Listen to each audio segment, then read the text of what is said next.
जन सेवा थीम पे आधारित कार्यक्रम होने हैं सरकार के 3 साल सफलतापूर्वक पूर्ण होने के।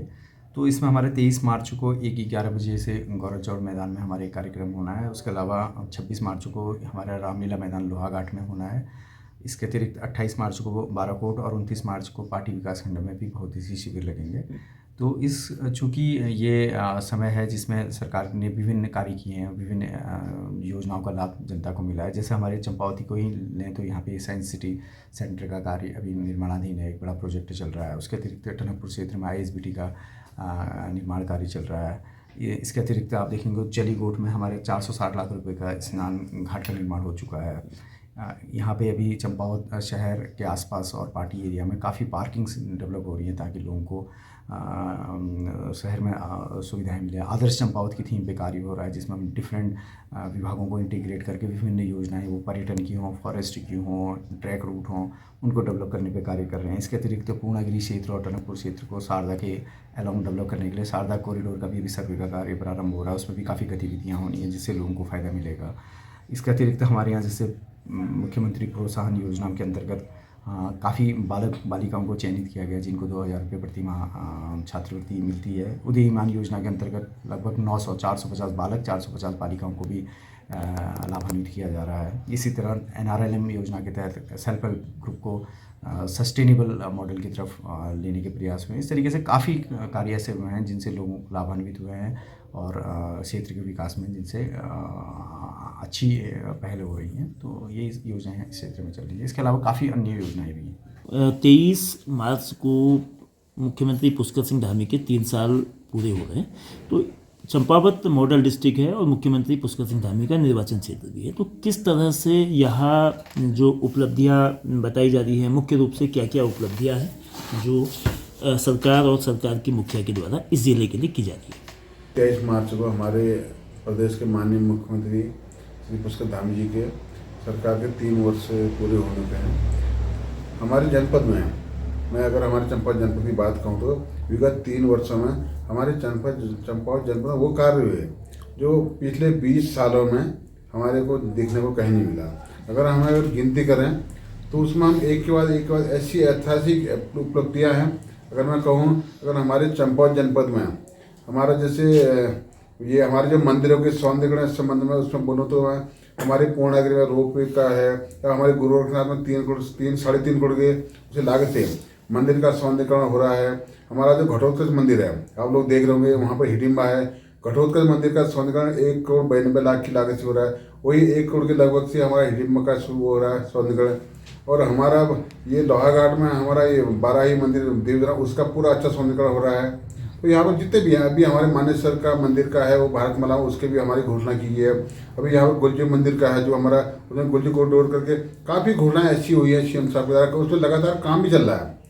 और हमारे जो सड़कों के उसमें कहें, जो हमारा यहाँ पर आप लोग देखते होंगे, हमारा गौड़ी किमतौली मार्ग एक सपना था कि जो हमारा पूरा वो क्षेत्र हमारा गुमदेश वाला बेल्ट है लोहाघाट विधानसभा का, हमारे ब्लॉक का, तो उन लोगों की ये थी कि अगर वहाँ से जुड़ जाए तो उन लोगों को सीधे आना जाना चंपावत हो जाए। तो अभी महीने भर पहले उसका टेंडर हो चुका है 8.5 करोड़ का, तो उसका भी टेंडर हो चुका है। तो इतने कार्य रोडों के कहें या दिवान दूरी कहें या हमारा सेफ्टी न्याड़ी वाला कहें, तो 8-10 करोड़ के कई कार्य हो रहे हैं। और हमारे ये शहर में देख लीजिए आप, कई जगह पार्किंग शुरू हो रही है। हमारा यहाँ पर जो TR है उसके वहाँ पर पार्किंग बन चुकी है। हमारा यहाँ टैक्सी स्टैंड वहाँ पर बन चुकी है। अभी आपने देखा 4 दिन पहले हमारा जो हमारा जायका रेस्टोरेंट है उसमें वित्तीय स्वीकृति मिल चुकी है। उसके सामने ही करीब 3,52,00,000 का वो टेंडर अभी होने वाला है, उसकी स्वीकृति मिल चुकी है। उससे आगे जो लकड़ी का टाल है उसमें 8,97,00,000 का वो भी स्वीकृत, 8,97,00,000 का वो भी स्वीकृत है। तो कई ऐसे कार्य हैं।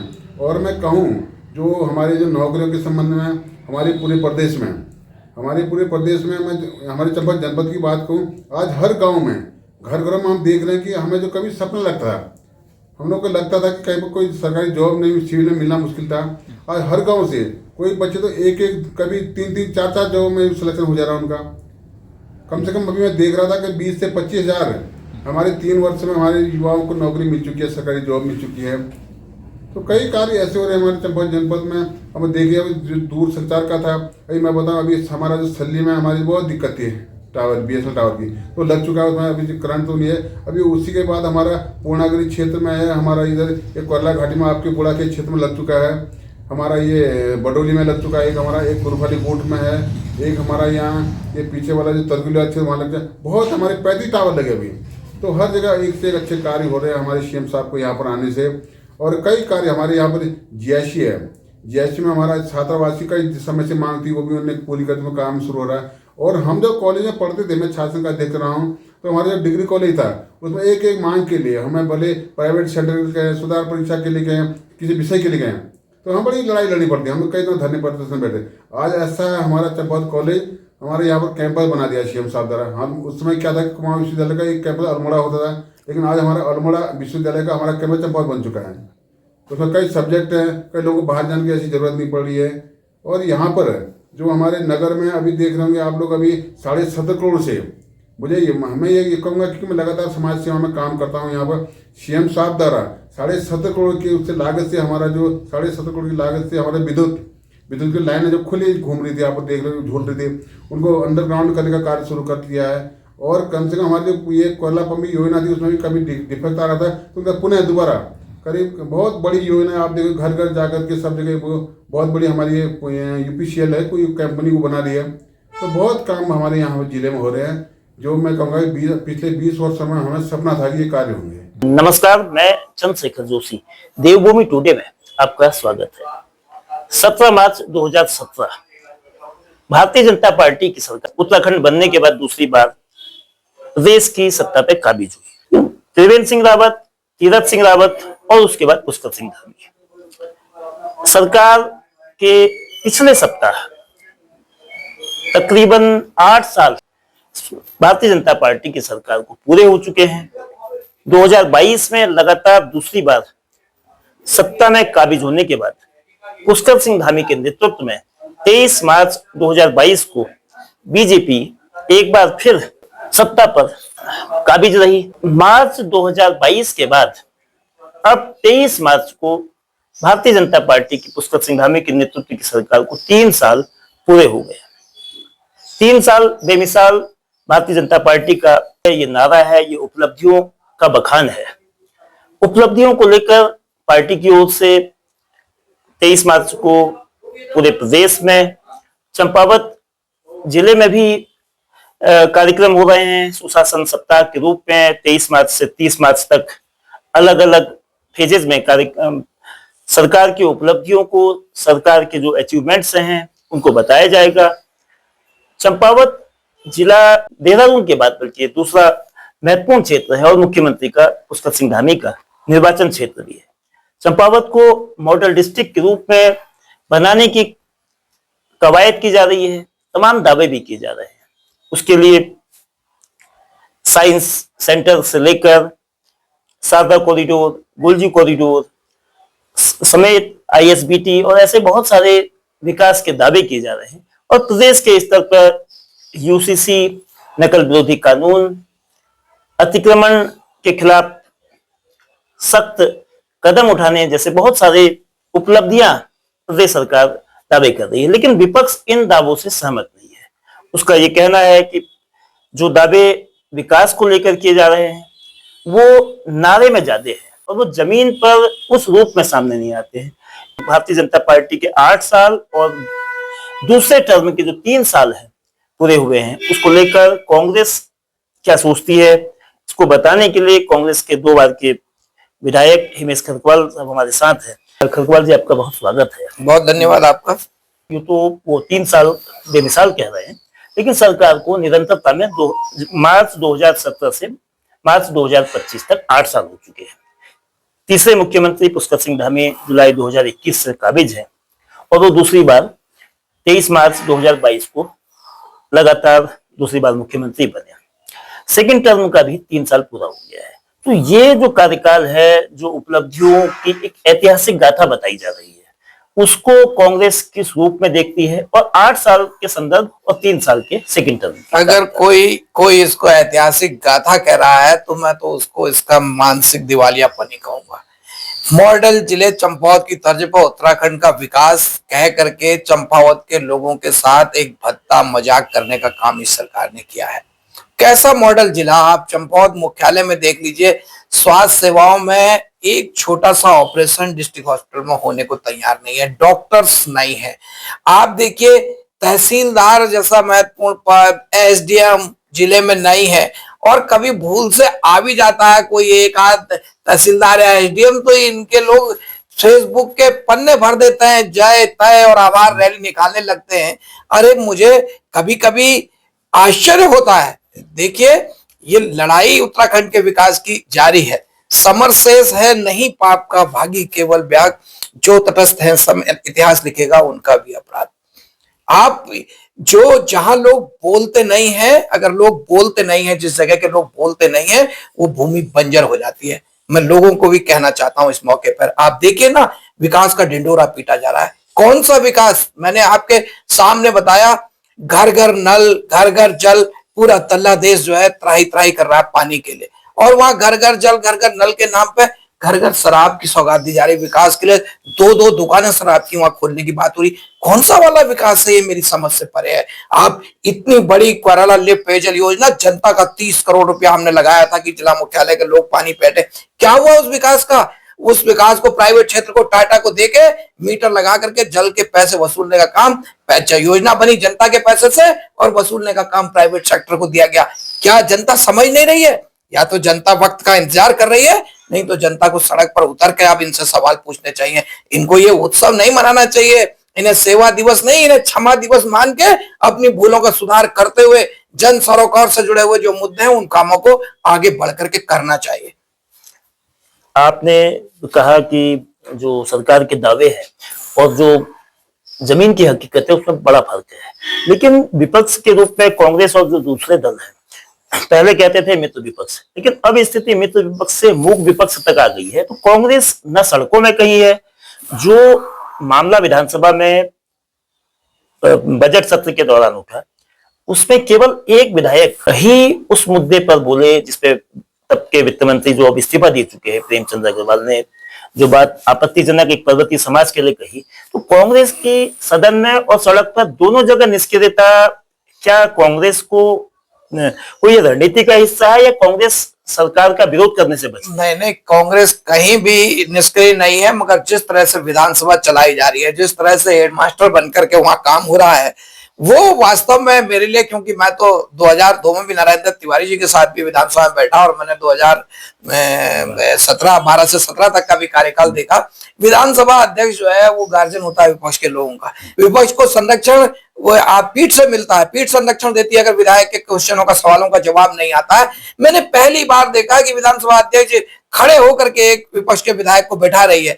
आज बहुत बड़ा उनकी अक्षमता दर्शाता है विधानसभा अध्यक्ष की, जब अगर वो उसी टाइम, जिस टाइम में प्रेमचंद अग्रवाल जी ने वो शब्द कहे थे, उसी टाइम मंत्री को रोक के कि आप विषय से हट के क्यों बात कर रहे हैं, और आप तत्काल इस सदन से माफी मांगिए और निर्देशित करती कि इन्होंने जो कहा है इसको कार्रवाई से निकाल दिया जाए, तो मैं सोचता हूं लखपत बटोला जी और किसी के बोलने की नौबत ही नहीं आती। मगर ये पूरी तरह से उनका फेलियर है, और वो भी इस पूरे जो अपमान हुआ है उसमें कहीं ना कहीं वो भी जिम्मेदार है, क्योंकि वो मौन रही उस टाइम में। उनका भी नैतिक दायित्व है कि वो अपने पद से इस्तीफा दें।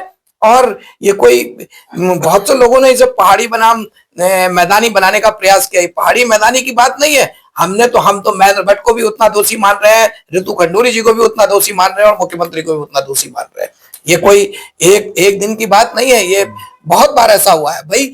हम हाउस में रहे हैं और हमने देखा है कि जो पीठ जो है हमेशा विपक्ष की संरक्षक गार्जियन होती है, और जहां भी सवाल नहीं आते हैं, सवाल का जवाब नहीं आता है, पीठ उनकी रक्षा करती है और सरकार को बाध्य करती है कि वो उसके जवाब दें। मगर अपने इस रोल को निभा पाने में नाकामयाब रही विधानसभा की अध्यक्ष। 23 मार्च 2022 को जब बीजेपी की दूसरी सरकार लगातार दूसरी बार जीत के आई और पुष्कर सिंह धामी ने लगातार दूसरी बार मुख्यमंत्री के रूप में शपथ लिया, पहले 6 महीने के कार्यकाल और उसके बाद 3 साल का ही, पहली बार ऐसा हुआ है जब सरकार के किसी मंत्री को इस्तीफा देने को मजबूर होना पड़ा। प्रेमचंद अग्रवाल को इस्तीफा देना पड़ा, लेकिन कांग्रेस की, खासतौर पे कुमाऊं के कांग्रेस संगठन की जो भूमिका थी इस पूरे मामले में वो बहुत उदासीन थी। अलबत्ता गढ़वाल को में एक अलग तरह का स्टैंड लिया गया, तो ये अंतर क्यों नहीं नहीं, देखिए हमने सड़क में भी हमने हल्द्वानी में प्रेस करी, मैं स्वयं था, कुंजवाल जी थे, हमारे पूर्व प्रदेश अध्यक्ष गणेश गोदियाल जी थे, इन सारे मुद्दों पे हमने रुद्रपुर हल्द्वानी जो कि कुमाऊं की एक तरह से उसको प्राइम वो कहा जाता है, तो उस जगह पे हम लोगों ने प्रेस करी, पत्रकारों से हुए, सोशल मीडिया के माध्यम से कहा। हम जहां तक चंपावत का सवाल है, हमने बनने के बाद, क्योंकि चंपावत के लोगों ने मुख्यमंत्री चुना था, तो हमने कहा कि कोई कभी ये बात ना कहे कि मुख्यमंत्री को काम नहीं करने दिया गया, रोड़े अटकाए गए, हमने उनकी राह को निष्कंटक रखा। मगर आज ये पता चल रहा है कि ये हमारी चंपावत के लोगों की बड़ी भूल थी और कडिमा के लोगों ने शायद सही जजमेंट किया था, ऐसा मुझे प्रतीत होता है। और मैं आज उन लोगों से भी कहूंगा, ये उनकी नैतिक जिम्मेदारी है जो यहाँ रहने वाले लोग हैं और जो सोशल मीडिया में एक्टिव हैं, ये एक मौका था और इस मौके को हम चूक रहे हैं। आज विकास की बड़ी बड़ी बातें हुई, मुख्यमंत्री घोषणा करते हैं, 4 दिन तक अखबार, एक हफ्ते तक अखबार यशगान करते हैं, सोशल मीडिया में जय तय और आभार होता है। उसके बाद मालूम पड़ता है कि जिसके लिए जय तय आभार किया था, जिसके लिए इतना यशगान किया था, वो तो हमारी घोषणा जो है वो विलोपित हो गई है, वो तो मुख्यमंत्री की घोषणा से हटा दी गई है। ऐसी लगभग आधा दर्जन ऐसी घोषणाएं मुख्यमंत्री की जो हुई और जिनमें खूब जिंदाबाद और जय तय हुई और उसके बाद विलोपित कर दी गई। ये भद्दा मजाक नहीं है क्या चंपावत के लोगों के साथ? आज क्या शिक्षा के हालात हैं? आप उस तल्लादेश में, जिसको मैं एजुकेशन का हब के रूप में तब्दील कर रहा था, मैंने वहां इंटर कॉलेज खोले, हाई स्कूल खोले और ITI खोले, और मैं चाहता था कि मैं दोबारा मौका मिलेगा, मैंने लोगों से कहा था कि अगर ये इंटर कॉलेज सही फीड करने की पोजीशन में आएंगे, छात्र यहाँ से निकलेंगे, तो हम तल्लादेश को उसका पहला महाविद्यालय देंगे। हम उसको एजुकेशन के रूप में डेवलप कर रहे थे। इन्होंने आज उसको वो मधुशाला खोल रहे हैं, वहां घर घर शराब पहुंचाने का काम कर रहे हैं।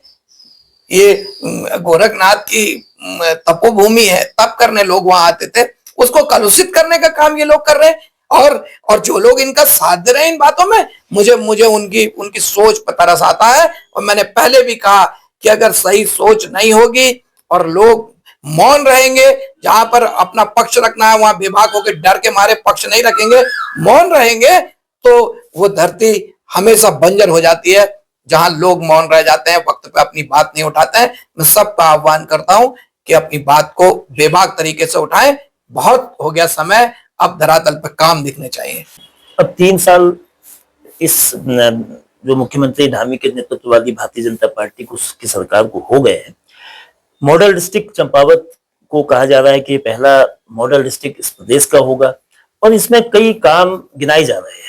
साइंस सिटी से लेके जो कॉरिडोरों की बात है, चाहे वो सारदा हो, चाहे गोलजू की बात हो, ऑल वेदर की बात हो, टूरिज्म का मामला है, एडवेंचर एक्टिविटीज है, राफ्टिंग से लेके तो, और हवाई सेवाएं वगैरह शुरू की है। ऐसे बहुत सारे दावे, बहुत सारी बातें कही जा रही है। प्रशासन कह रहा है, भारतीय जनता पार्टी के नेता कह रहे हैं और जनप्रतिनिधि कह रहे हैं। तो इसको लेकर इस पर कांग्रेस को ऐतराज किया। कांग्रेस क्यों मॉडल डिस्ट्रिक्ट को देखिए, शुरू से आप देख लीजिए, धरातल पर कुछ भी बदलाव नहीं है। आप ऑल वेदर रोड की बात करते हैं, मेरे ख्याल में जब ये ऑल वेदर रोड नहीं बनी थी तब भी कभी भी ये सड़क इतनी लंबी बंद नहीं हुई। मेयर को मजबूरन सड़क पर आकर के कहना पड़ा, अल्टीमेटम देना पड़ा। जिला मुख्यालय की, चाहे चीन की सीमा से जोड़ने वाली एकमात्र सड़क अगर इतने दिनों तक बंद रह जाए, ये ऑल वेदर रोड, जरा सी भी बारिश हो जाती है तो आत्मा कांपने लगती, कब बंद हो जाए, कहां बंद हो जाए। क्या हालत है इस ऑल वेदर रोड के, आप जिसका ये ढिंढोरा इतने सालों से पीट रहे हैं। आप देखिए ना, मैंने कही ना, मुख्यमंत्री घोषणाओं में लगभग आधा दर्जन घोषणाएं विलोपित हो गई हैं। उसको आप देखिए कहां पे है। आप शिक्षा की बात करिए, आप स्वास्थ्य की बात करिए, क्या मॉडल जिले की आप बात कर रहे हैं? क्या मैं झूठ बोल रहा हूं तो मेरे हाथ पकड़े, को मेरा मुंह पकड़े। क्या जिला मुख्यालय के अस्पताल के क्या हालत है, डिस्ट्रिक्ट हॉस्पिटल के आज? क्या जिला मुख्यालय सहित जितने भी अस्पताल हैं चंपावत जिले में, ये सारे के सारे रिफर सेंटर नहीं बन गए? क्या ये सरकार का फेलियर नहीं है? इसको कहीं ना कहीं, अगर जिला मुख्यालय में एक आदमी को एक सामान्य प्रमाण पत्र बनाने के लिए अगर अपनी एड़ियां रगड़नी पड़ रही हैं, राजस्व विभाग के और तहसीलों के चक्कर काटने पड़ जा रहे हैं छोटे छोटे प्रमाण पत्रों के लिए भी, तो क्या ये मॉडल जिले के नाम पर चंपावत के लोगों से भद्दा मजाक नहीं है? ये कोई किसी को बताने की जरूरत नहीं है। इसके लिए कोई चश्मा और दूरबीन लगाने की बात नहीं है। आप मुख्यमंत्री ने 2022 में कहा था टनकपुर की किसी उसमें कि एम्स का सैटेलाइट सेंटर की इच्छा में जो है सैटेलाइट वो खुल जाएगा।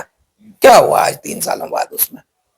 अब कागजों में ये बातें अच्छी लगती हैं, कागजों में ये बातें अच्छी लगती हैं, बोलने में अच्छी लगती हैं, और ये तो इवेंट मैनेजमेंट के माहिर है, इवेंट करके और ढोल बजा देते हैं उसका। मगर उनसे पूछो ना जो जो तल्ला देश में त्राई त्राई कर रहे हैं आदमी पेयजल के लिए, हालत ऐसी है, और आप शराब की दुकानें दे रहे हैं उन्हें सौगात में। तो कहीं ना कहीं आप किसी भी क्षेत्र में देख लीजिए। आप आज तामली के इंटर कॉलेज के हाल क्या है? टीचर दिए करके बड़ा आभार आया अखबारों में। 2 टीचर चंपावत से देख कर ही लौट गए, कैसे उनके ट्रांसफर चेंज हुए, और वो 2 तो लौट गए, ज्वाइन ही नहीं करा उनने, बाकी के और 3 के कर दिए ट्रांसफर।